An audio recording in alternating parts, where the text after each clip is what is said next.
He brings people to another dimension. Well, Bruckner is, of course, a very unique composer in his style because he has written almost only, he's famous for his symphonies, bit of choral work and organ, of course, but it's so unique to have a composer who didn't write anything like chamber music, concertos, or opera. He's an extraordinary mix of the highest romanticism and in the structure, it's very classical, very baroque almost, in the rhythmical structure. He's also very mathematical.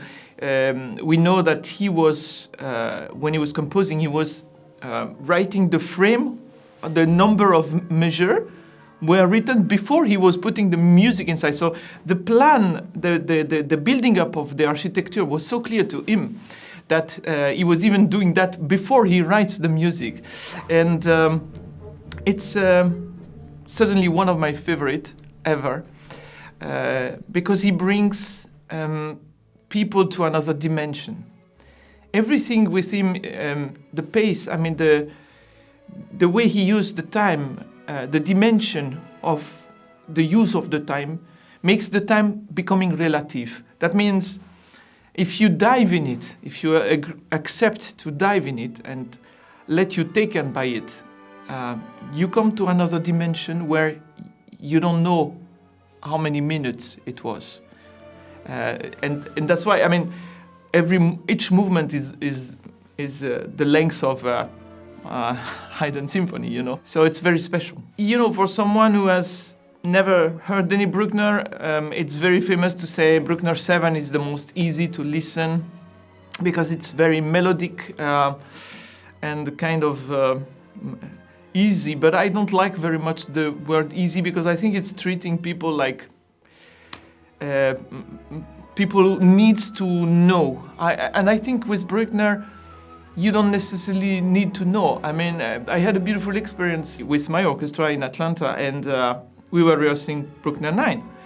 And there was a security guard who never heard about Bruckner in his life, and he heard us rehearsing, and he was just asking to someone who was just passing away, he said, "What's this music? What's this composer? This is Bruckner. Who's that guy? This is the Austrian guy, Bruckner. Can I leave my position to go and listen to this?" Because he was so attracted by the specificity of this music. He had never heard, he doesn't know anything about classical music. And that was very touching.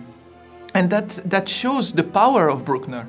It's, of course, you can just reject it and say, okay, it's too long to this, to that. But if you dive in it, if you just listen with open eyes, and you let him taking you to this way, it's extraordinary. When you listen to a Bruckner experience like this, it's first of all, you have the impression that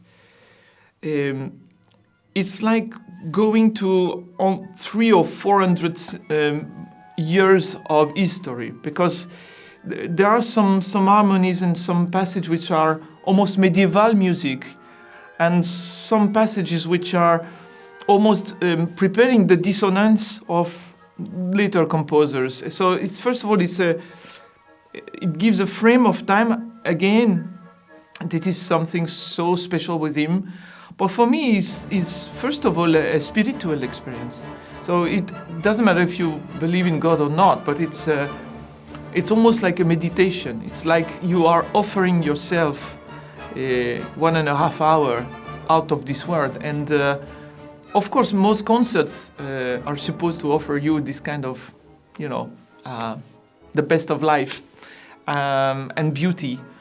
But with him, because the way it's stretched, and because it's extremely spiritual in his motivation, you can take it as a free meditation moment, even if you don't know anything about it, you know. And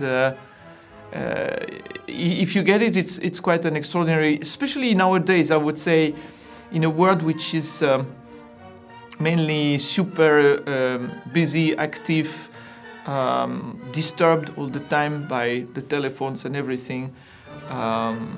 it's very superficial. Lots of things are very superficial, and I would say this is exactly the opposite. It's you dive into something extremely deep and sincere and incredibly moving.